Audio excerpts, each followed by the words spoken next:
Et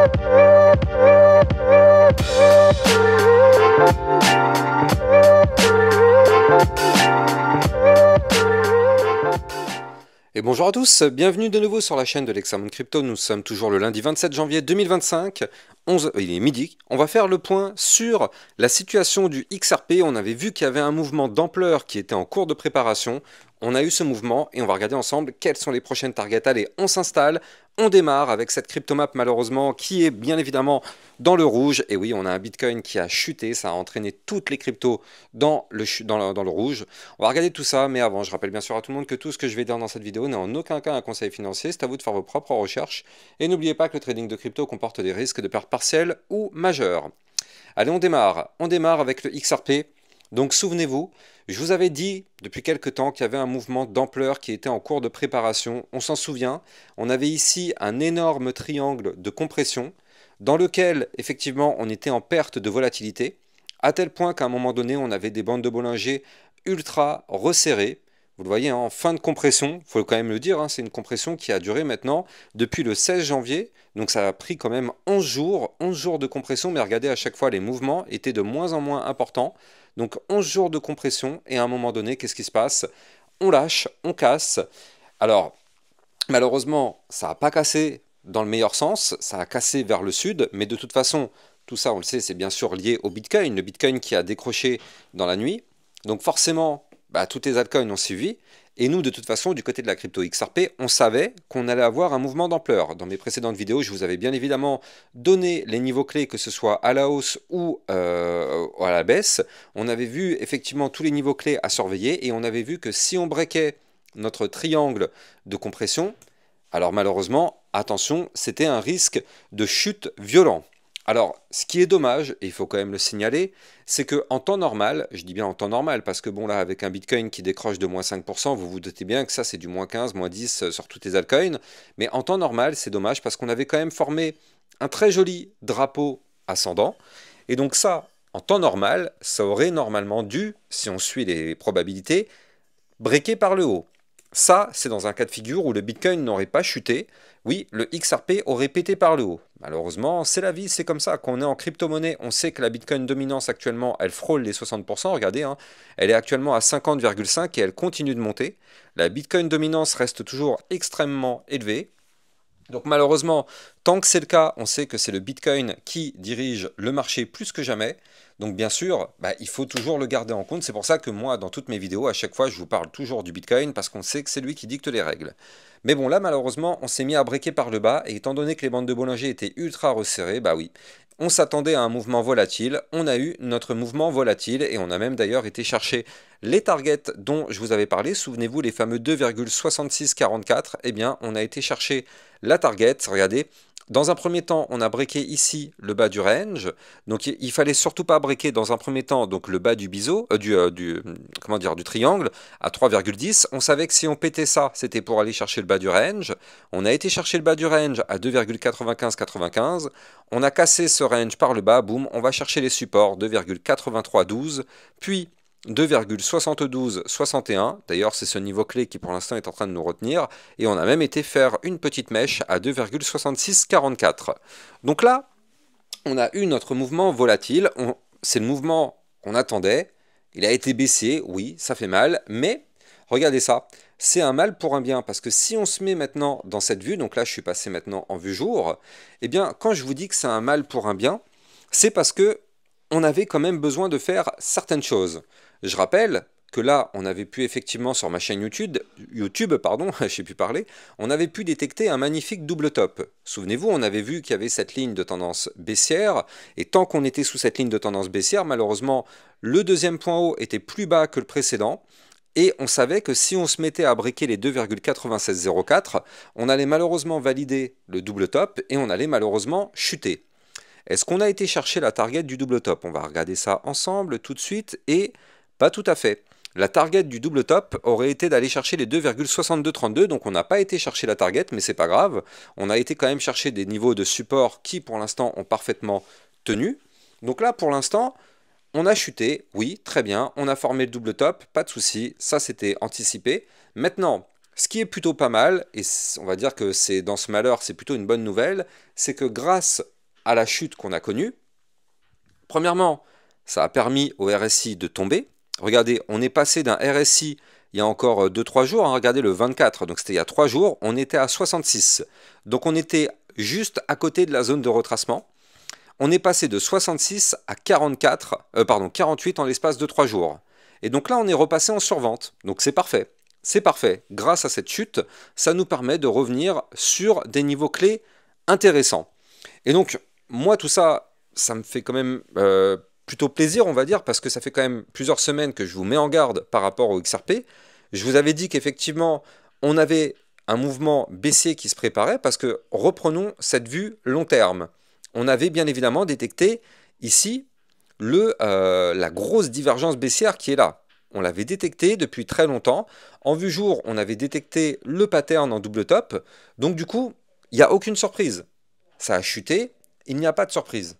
On savait que au pire des cas, on pouvait faire une petite poussée haussière, une dernière poussée haussière, c'est ce que je vous ai dit dans mes dernières vidéos. Je vous avais dit, il est possible de faire une dernière toute petite poussée haussière, mais il faut s'attendre surtout à un retracement.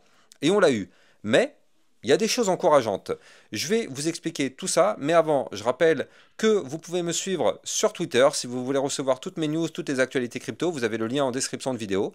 Et vous pouvez rejoindre aussi le club Lexa Rocket si vous souhaitez recevoir des vidéos de suivi par rapport à toutes vos altcoins et aussi par rapport à des potentiels crypto pépites. Donc ce matin, on a vu effectivement la crypto VeChain qui était dans une très belle configuration et qui est passée dans une configuration dangereuse. Donc ça permet vraiment d'avoir des suivis réguliers par rapport à toutes les crypto-monnaies. Donc n'hésitez pas, vous avez le lien du club en description de cette vidéo.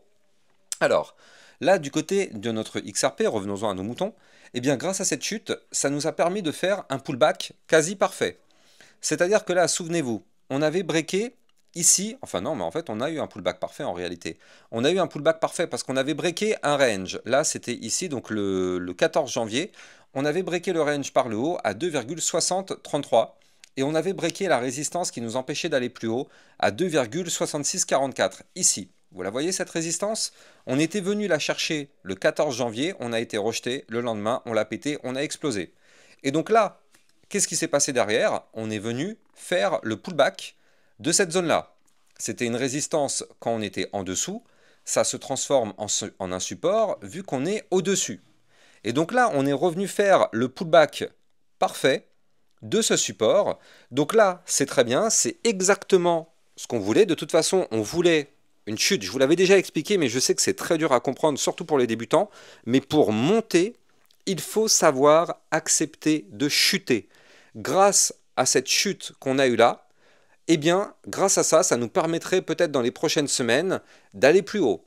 Ça ne veut pas dire qu'on ne va pas continuer de chuter. On peut très bien, et je vais vous le montrer, continuer de chuter. Mais grâce à ces chutes, c'est ça qui nous permettra d'aller chercher des points beaucoup plus hauts par la suite. Donc, on a besoin de ces retracements, surtout quand on pump fort. Regardez ça, depuis le 14 janvier, là, ici, vous le voyez.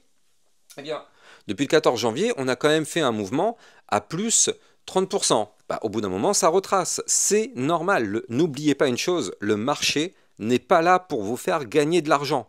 Le marché est là pour vous plumer. C'est à vous d'être plus fort que le marché.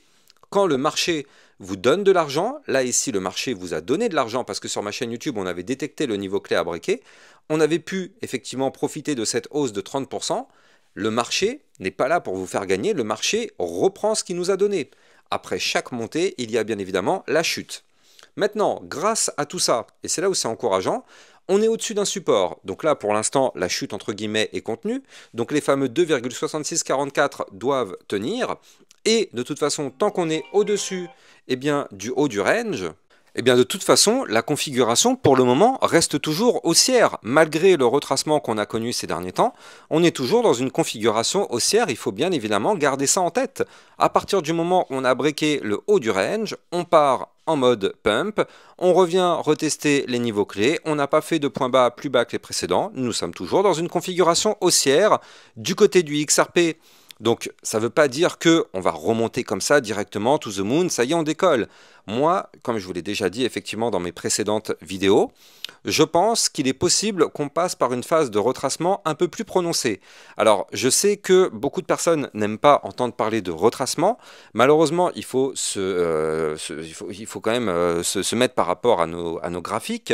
Là, on a toujours cette divergence baissière qui est toujours là. Les points hauts sont de plus en plus hauts du côté du RSI, les points hauts sont de plus en plus bas. On a une divergence baissière qui est là, elle est sous nos yeux. Alors, on va avoir très sûrement à un moment donné un retracement un peu plus prononcé pour faire tomber ce RSI hebdomadaire. Ça ne veut pas dire qu'on l'aura tout de suite, on peut très bien avoir une petite reprise, mais à un moment donné, on aura un retracement plus prononcé, parce que je rappelle que la RSI hebdomadaire actuellement est toujours en plein dans la zone de retracement, et on est sous la ligne de tendance baissière. Donc là, et on est sous la divergence. Donc du coup, quand même, il faut pas non plus nier des indicateurs parce qu'on est bullish. On a beau être bullish, et moi aussi je suis bullish, j'ai envie que ça pump, mais il faut aussi bien évidemment prendre en compte ces indicateurs. Je rappelle que vous pouvez trader cette crypto-monnaie en utilisant mon lien de parrainage Binance que vous avez en description de vidéo, qui vous permet d'obtenir un bonus à vie sur vos frais de trading, et ça vous permet de trader sur une plateforme enregistrée PSAN auprès de l'AMF. Vous avez le lien en description de vidéo. Donc là, c'est pas parce qu'effectivement on est bullish, on a envie que cette crypto aille à 5 $, 10 $, 50 $, qu'on doit se dire c'est bon, c'est to the moon, c'est to the moon. Je peux vous dire que si jamais cette crypto se met à retracer et qu'elle revient rechercher la zone des 2 $, ce qui pourrait être effectivement une zone de rebond long terme avant d'avoir une deuxième partie de bull run, je vous laisse imaginer le carnage mental que ça va faire, parce que là si on arrive à avoir un retracement d'encore moins 15, moins 20%, ça va commencer à jouer dans les psychologies des personnes, et donc là du coup ça va créer des dégâts. Il y a beaucoup de personnes qui vont peut-être commencer à se dire ouais bah moi je vais revendre à perte, ou je vais commencer à revendre, et derrière ça ce sont des erreurs psychologiques à gérer. Vous le savez, le marché crypto est extrêmement difficile sur ça. Néanmoins, cette divergence baissière, elle est là, elle est sous nos yeux, on ne peut pas la nier. Même si on continue de faire des points hauts de plus en plus hauts en vue long terme, elle est là. Maintenant, nous, ce qu'on veut, c'est vraiment rebondir. Là, c'est vrai qu'on est quand même sur des zones plutôt sympas. On est revenu vraiment retester des zones très, très sympas.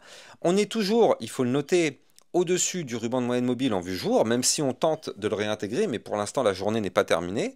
Donc, c'est vraiment pas trop mal. Et en plus de ça, franchement, tant qu'on est toujours... D'ailleurs, regardez, tout simplement, je vais regarder ça, vous allez tout de suite comprendre. Je vais tout simplement prolonger, vous la voyez, cette ligne de tendance haussière qui est ici, là, en bleu, tac, c'est une ligne qu'on avait déjà vue dans mes précédentes vidéos. Et bien, tout simplement, je la prolonge, et qu'est-ce qu'on voit? Et bien voilà, on est chirurgical, on voit que effectivement, on est revenu retester cette ligne de tendance haussière tout simplement, qui nous a servi de support, connecté en plus de ça sur le support des 2,6644. Donc pour l'instant, du côté du XRP, eh bien ça va, on est sur des supports. Maintenant, moi encore une fois, je reste quand même extrêmement prudent sur cette crypto-monnaie. Quant aux indicateurs que je viens de vous montrer juste avant, il va falloir quand même se méfier par rapport à ça. Mais pour l'instant, on est au-dessus des supports, ça tient, on a eu un retracement déjà assez prononcé. Maintenant, regardez, hein, je prolonge tout simplement cette ligne qui est là. Et vous allez comprendre où je veux en venir. Eh bien, regardez ça. Tac, là, ça veut dire quoi? Ça veut dire que ici, dans cette zone que vous voyez à l'écran, eh bien, on aura un autre mouvement. Soit on cassera la ligne de tendance baissière par le haut et on reprendra de la force pour retourner chercher les 3,2041 puis les 3,3496, soit on cassera la ligne de tendance haussière par le bas et on continuera de retracer pour valider justement la divergence baissière dont je vous parlais, valider le double top RSI qui nous permettrait de chuter tranquillement pour revenir rechercher les 2,3591, puis les 2,0122, voire même pourquoi pas les 1,7318, qui seront des zones effectivement de support majeur pour pourquoi pas se relancer. On verra tout ça bien évidemment dans les prochaines vidéos. Vous le savez, la crypto XRP, c'est une crypto que j'analyse très régulièrement sur ma chaîne YouTube. N'hésitez pas à vous abonner pour recevoir régulièrement des vidéos dessus. Et n'oubliez pas de liker, commenter, partager au maximum pour aider ma chaîne YouTube à être mieux référencée. Je vous souhaite de passer une excellente journée. Je vous dis à plus tard. Ciao, ciao!